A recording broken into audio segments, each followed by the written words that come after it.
Hi guys, welcome back to Rue Morgue TV. I'm Andrea Subissati, executive editor of Rue Morgue magazine, and Halloween isn't over around here. We've got another panel for you from FRIGHTMARE in the Falls, presented by Rue Morgue. This is 40 years of Halloween, a Q&A with Tommy Lee Wallace and Tom Atkins, moderated by Joe O'Brien.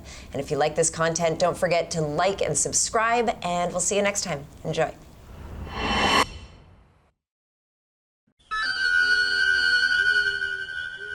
Halloween night. A small American town. 15 years ago.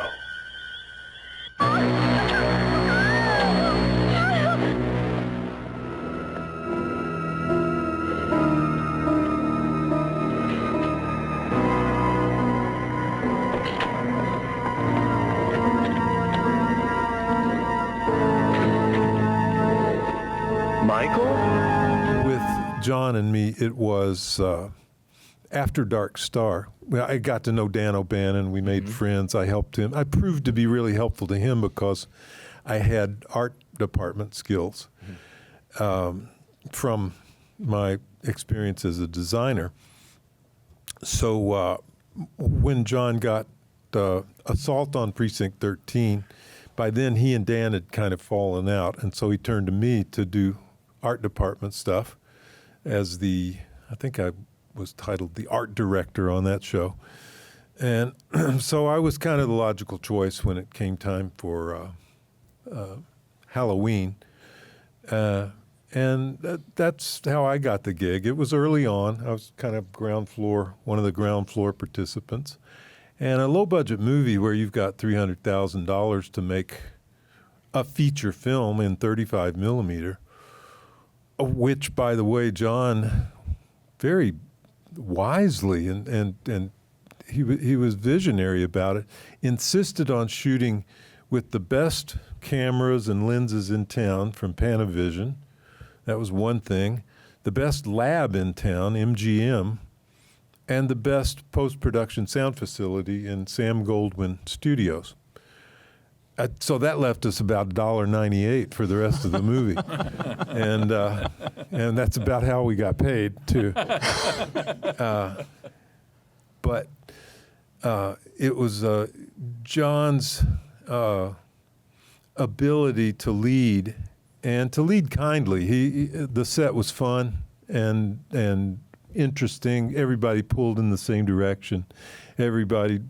It was more family than business in a way. We were all devoted to this adventure. It was clearly going to be gosh, we get to make a movie. And it was more Little Rascals, if that reference means anything. Does that mean anything here? Yeah. What the Little Rascals was on TV, and before that in two-reelers in the movie houses. Yeah, it was the Little Rascals going out. My mom's got a quilt. Let's put up a curtain, you know? It was almost like that. It was so hands-on. And yes, we were all doing several jobs. I didn't know what a production designer really did in terms of parameters, so I was finding locations, doing graphics, finding the cars. You know, and it's a good thing because we didn't have a location person or a car guy or any of the things that normally a crew of filmmakers has. We got through it. People ask me, was it fun? And I say, Dorothy Parker said about writing, when someone said, do you enjoy writing? And she said, I enjoy having written. That sort of applies because the work was so hard and we forgot what sleep was. So I'd have to say I enjoyed having made the movie. Looking back, it was fun. At the time, it was just, this is really hard work. Do you remember the very last day of shooting? Oh, indeed I do. I still am thrilled to talk about the shot, which is that bravura shot that opens the movie, this long, what we call a oneer, one take with the glide camera going up the side of the house, seeing in the house, the scenes taking place in the house, going around back, going in the kitchen, reaching out, getting the knife, going through the house, going upstairs, killing the young lady, coming back downstairs and going outside all the way to the little boy standing there. And that was all one take, although to be truthful, I think we did 3 successful takes, or maybe 4, and it's in pieces. We used the best of 3 different takes, as I recall. I think we have to give big credit to Debra Hill for organizing, making that happen in the last day of filming. Yeah, I want to say, may she rest in peace, that Debra, there was a cloud of suspicion over her going into the movie because she had up to then been a script supervisor. She became John's girlfriend, and all of a sudden she's producing this movie. And several of us were like, wait a minute, how far can you take nepotism, you know? Except that as of first day of pre-production and all the way through the shoot, all the way to the end, to the release, she was brilliant. She was such a great producer, just out of the box, just like that. It was such a fine revelation to see that John hadn't hired his girlfriend. He had hired the best producer the movie could ever possibly afford. And she just did a great, brilliant job. Right. I know you've been asked this question before, but I'm going to ask it again. Tell us the story about finding that Michael Myers mask and how you transformed it. Well, the script asked for a blank face type mask, which is a weird concept to begin with. It's like, okay, got to go out and find there was no question that on that kind of budget, we weren't about to go and design one of our own. It's just not time, no money. So go find the best mask you can find that fits the bill. I went down to a mask shop on Hollywood Boulevard. Mask shop, a seasonal, costume shop with all the various trappings of whatever season it might be. This was springtime, but they had plenty of masks. Most of them were ridiculous, like Richard Nixon, cartoon Richard Nixon looking thing, Gerald Ford masks and other people of that era. And then down at the end, I saw Mr. Spock, and then just past him was this blank face kind of mask. It did not look like William Shatner or Captain Kirk, but it was the Captain Kirk Star Trek mask, and it was like, blank face, that's getting close. And so I grabbed one of those, also grabbed a clown mask. Do you know the Emmett Kelly look in clowns?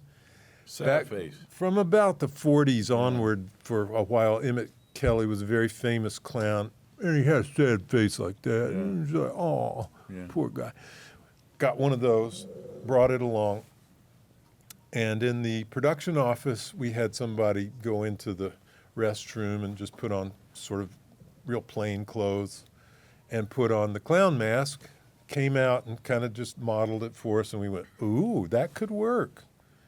Obviously, clowns turned out to be pretty eerie for a lot of different movies, but certainly it was personal for me when it came along later, and I went, hey, shit, I did homework for this. You were going to make a clown movie whether you liked it or not. But, so we were all feeling pretty sanguine. Okay, we've got a mask in case the other one doesn't work. But then the guy came out wearing the other mask, and we all just, oh, fuck me. That's the scariest thing I've ever seen. It was like magic happened. I still don't know quite how that is, why that is. It's primal or something, and it certainly begs the question of, wait, who would put on that for Halloween? There's something wrong with this guy. You know that right away. But it has some sort of primal power that I cannot explain. But we knew then, okay, even if we don't have a script, we can point the camera at that, and that's scary right there, just standing there. Okay, so we knew we had a halfway decent movie at that point. And at what point, if you remember this, do you remember when you knew you had more than a half-decent movie? Certainly halfway through the cutting process.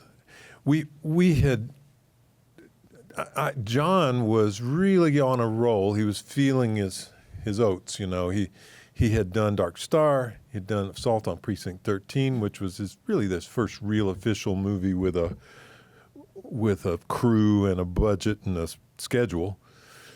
But this is where he was starting to hit his stride. He was feeling confident. He knew he was going to have to shoot very lean.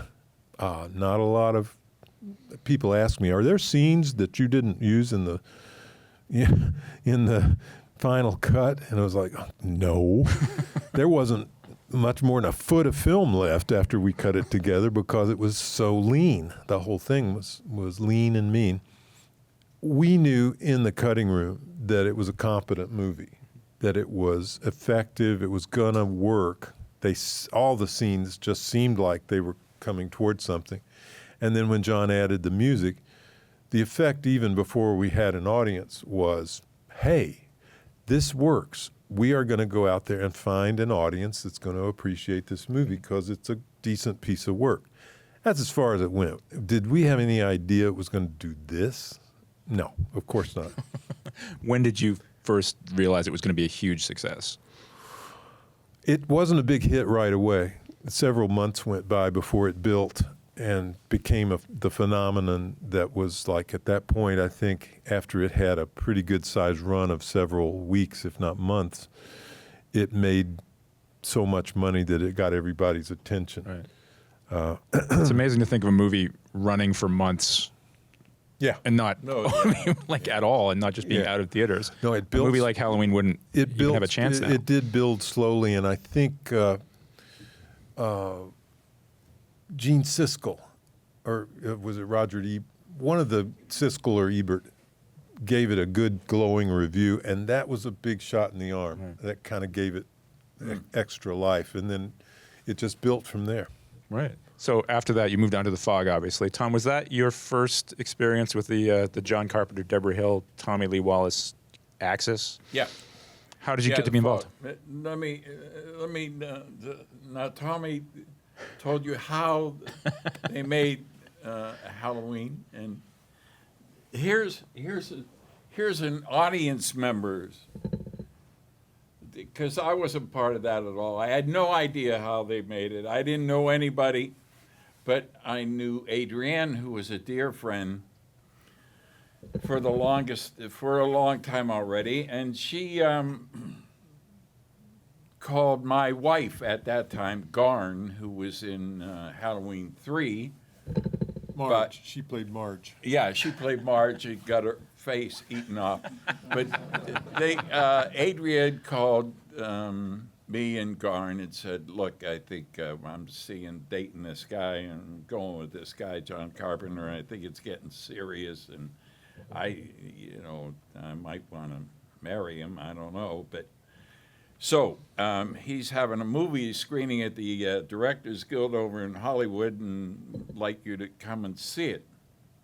Tell me what you think. So we went, me and Garn and her friend Jeannie, whose husband owned a Russian restaurant over in Fairfax area, the three of us. I'm in the middle, and the two girls are on either side of me, and we're watching them. We're down, not in front, but down close. And we're watching the movie, and it is wonderful to me. But before long, they're both like this. Oh, my God. Oh, my God. Can we look? Can we look? Sure. Look now.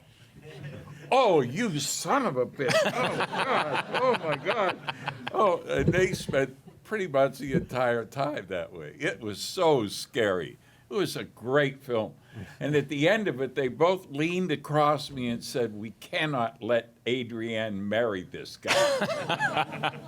And it was Debra Hill who suggested you for Halloween 3? I don't know. Maybe. I don't know. Yes. Was it? Yeah. Now you know. Yeah. We were starting to talk about casting, and very early on, Debra said, how about Tommy? How about Tommy? And Hey. it only took me a second to go, hey, yeah, that's a good idea. Yeah. Good. Good. Well, And not to give away anybody's age here, but Debra's concept was that we were going to cast a very young woman, so we had this May-December thing going. Yeah. I loved it. Yeah. Stacy Nelkin, 2 in a row, The Fog and Halloween 3, and there I am. Are you weird? Yes. Yes, I am weird. That is the greatest pickup line Let's in go history. to bed and I'll look at your art. And Yeah, and I want to point out, because the timing in that movie is very specific. It's midnight till 1, and it's just like, you have sealed the deal within 35 minutes, my friend. That is meeting her yeah, but it's the magic of movie making. and then asking her name afterward. That's lovely. Such a rogue. I mean, if you look at Halloween 3, this guy, I know. he has these kids and this wife that and he's a beautiful wife. going off, you know. A beautiful wife and 2 beautiful kids, and I run off with this tomato and he's to try and help her find her father or something. Yeah, he jumps into bed with her almost immediately. Yeah. And he's drinking his ass off. I How definitely come wanna he's ask you the about fucking hero?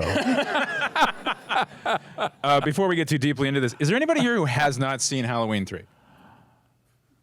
Thank God, you lucky good. people. You Oh, beautiful, good. beautiful Good. people. Good. I wonder if you've ever read the Roger Ebert review of Halloween 3. No. Because it's interesting, because it's so incredibly wrong-headed, but it, in a way that sort of, it puts it all in Universal. Roger Ebert's review talks about the first half of that movie and the man who comes in to kill the old man in the hospital as Michael Myers. He literally says, the killer from the first 2 movies comes to a hospital and then kills an old man and sets himself on fire, and I don't really understand what happens next. So that's a kind of a huge marketing fail there, when Roger Ebert doesn't understand the movie he's watching. Yeah. I have created in my mind countless times the ad campaign that could have happened that would have averted all the confusion and probably caused us to have a decent opening and maybe a successful picture, because it's proven over time to be a perfectly acceptable movie and people like it, and it's built a huge audience over the years. It just had to survive that initial wave of hate. Question for both of you. When did you realize it was going to have another life? When it was not just forgotten about? It wasn't just this weird thing that was set aside and Halloween continued. Tom, when did you ever have a moment? Coming to these conventions Yeah. is, I realized the first one I went to, I had a number of people come up and say, what the hell was Michael Myers? Why I paid the good money to see this movie and there's no Michael Myers? And I said, hey, I don't give a shit if the Michael Myers was in the movie. We made a good movie. It's a good movie. And did you enjoy the movie? And could you get him out of your mind? And it just kept building from over the years. Right. The other thing about it is that unlike Halloween, the movie, Halloween 3 is actually about Halloween. And that, I think, has been its saving grace, that people keep hauling it out during the season because it's so much about the season. Countless people tell me, oh, I watch it every year around that time because it's so much about Halloween, the season. In all kinds of different ways. Can we talk a bit about Dan Challis, the amazing hero who is apparently a terrible husband? Maybe and Tommy could tell me what the hell kind of doctor was Dan Challis? I like to think of him as a neurosurgeon in a trauma emergency room, but he really did have a beautiful wife, 2 gorgeous kids, and he runs off with this girl. I don't know, but he was Dr. Dan. I've never been sure of what kind of doctor he was. This man is now a cult unto himself. People run around with his image on their chests, and they admire this fucker. I know. He cheats on his wife. He drinks too much. It's all that. Honest to God. And there are these other movies. I presume he's also kind of an asshole. Yeah. And here he is, beloved by millions. I don't get it. if we really lived in a just world, somewhere there would be an 80-foot tall statue of Tom Atkins with a gold plaque on the bottom that just said I "Thrill have Me." to tell you, I've told some of you during the day, they're having a new Blu-ray highest technology, whatever the hell it is, release of Night of the Creeps in May of 2019. Woo!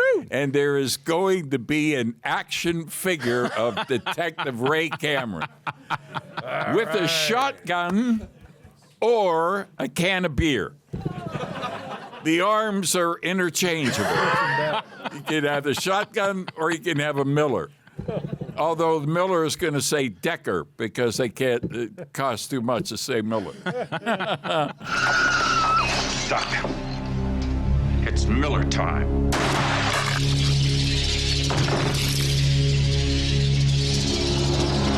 How does that make you feel?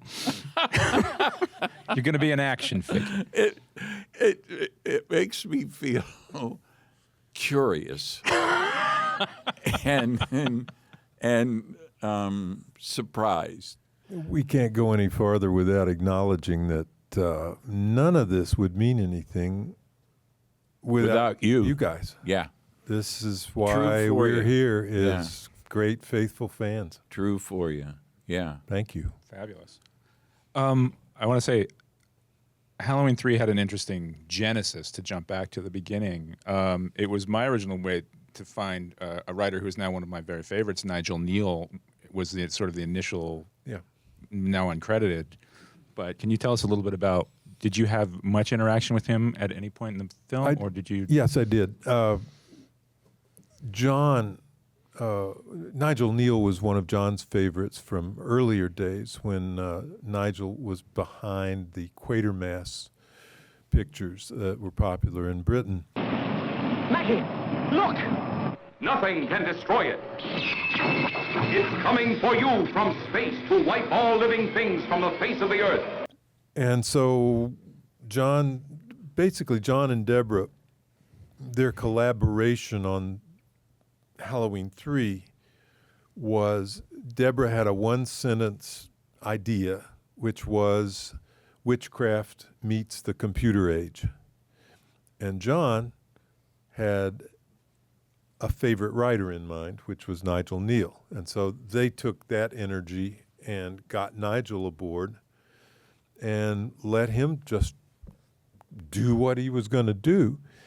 And he turned in a script that was, if you can imagine this, it was considerably darker than what the movie wound up being. Just in tone, Nigel didn't care about teen horror movies in the American market. He was just doing what he did, being faithful to his storytelling abilities. And so his script had basically, I'd say about 60% of his script survived. Mm-hmm. The critique on it from everyone concerned it was so mean. It was so dark. It was just so pessimistic about everything. It wasn't just that the plot is about a guy who's going to destroy all the children in the world. Oh, that. It was the tone of it, because where it went with Tommy's character,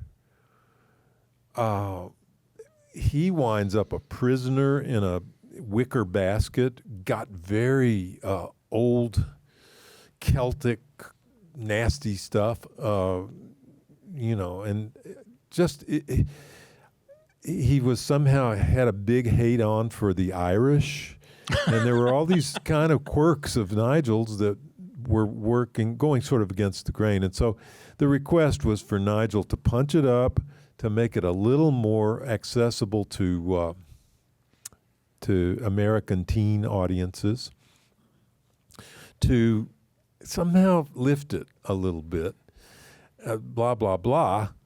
And Nigel, who had had some bad experiences being rewritten or having directors come along that in his view, screwed his stuff up, he didn't stick around very long with that kind of critique. Typically, a professional would just go, well, I'll give it a try. Go back to do that. He bailed. He just said, I'm not doing it anymore. That meant, okay, John took a crack at it, and he rewrote Nigel. Nigel, by this point, is going through the process of pulling his name off the thing. John was in the habit on movies that he wasn't totally in the driver's seat on, wasn't about to take credit. And I did a rewrite on John. And so it was like, look, we got to have somebody stick their name up there, or it's like written by Mr. X, you know. So, okay, I'm the guy, and it's as inaccurate a credit as you could ever find. But, you know, we punched it up and changed things around enough so that it felt livelier and a little more energetic. It wasn't quite so dour. Hands up if you're the person who sang the Silver Shamrock song. It went like this. Debra, we knew we needed some kind of jingle, and it became pretty clear that it was going to have to be generated by me in some way, shape, or form.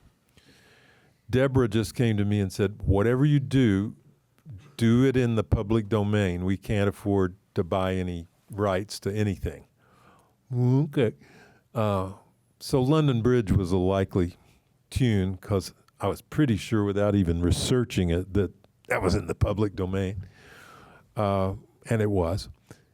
I just went into the studio. Alan Howarth was our go-to guy for this kind of stuff. John used him for picture after picture as his chief engineer and the guy who pushed all the buttons and made sure everything recorded correctly.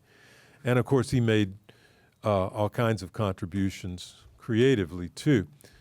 But I just went in and I had learned a piano piece back when I was a little shaver called the Spinning Song.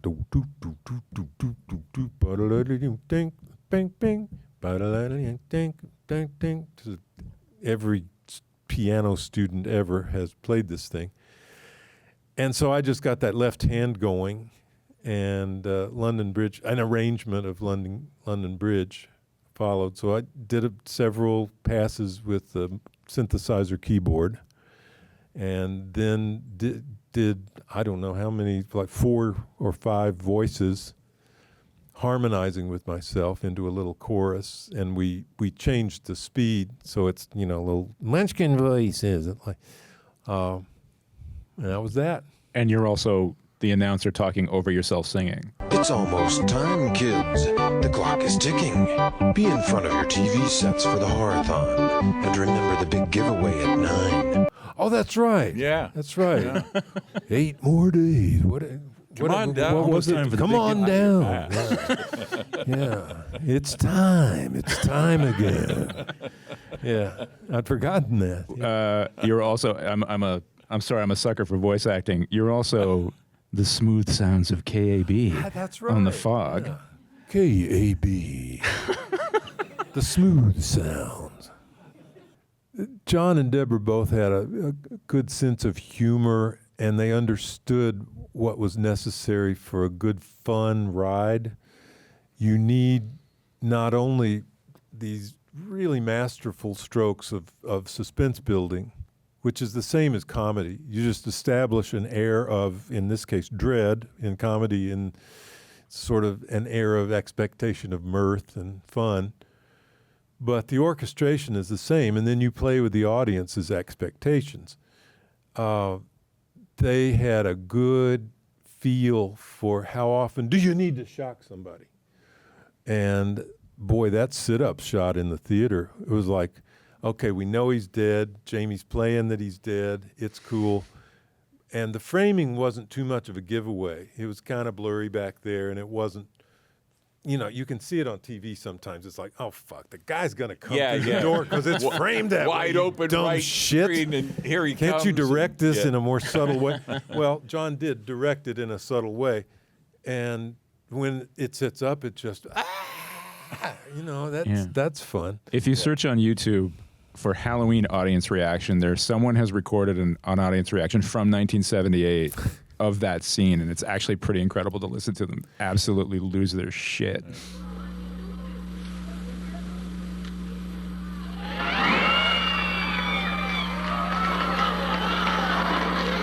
Before we wrap up, what's next for you guys?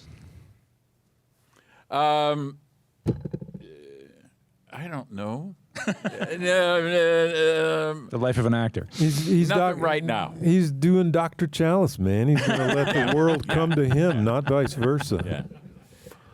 From me, you can look for a couple of titles. One is called Scary Land, about seniors in high school who put together a haunted house project to pay for their senior trip, and it goes so fucking wrong. Another one called The Gate, formerly called Helliversity, and you can kind of figure out from the title what that's about. TV show coming up, an offbeat series, probably on at midnight for $1.98 on the most obscure cable channel possible, called Midnight Motel, about when L.A. really falls apart and the earthquake and the mudslides and the fires completely obliterate the place. And it's a comedy in a motel about people trying to survive. That'll be fun. That's fantastic. Well, so I did a short one this summer called Polybius, I guess in the attempts that they could raise enough money to make a feature out of it. It's about an urban legend in Portland or Seattle or somewhere where the FBI installed a arcade game which caused young boys to commit suicide. Wonderful story, uplifting. That's heartwarming. And it never really happened, but they're trying to make a feature of it. And I did one last summer, a feature called Contact. Is that what it was? Encounter. Who said that? Yeah, Encounter. And it's a lovely sci-fi story. Paul Solomoff directed it, wrote it, and nice people in it. One of the Hemsworth boys, Luke, and Anna Hutchison from Cabin in the Woods, girl. And I get to play a professor, another doctor, sort of. Professor of biology with loose morals, no doubt. No, not this time. He's a square guy. Amazing. Tom Atkins, Tommy Lee Wallace, thank you so much for sharing your stories. Thank you. Thank you for making Halloween 3. Thank all of you. Yeah.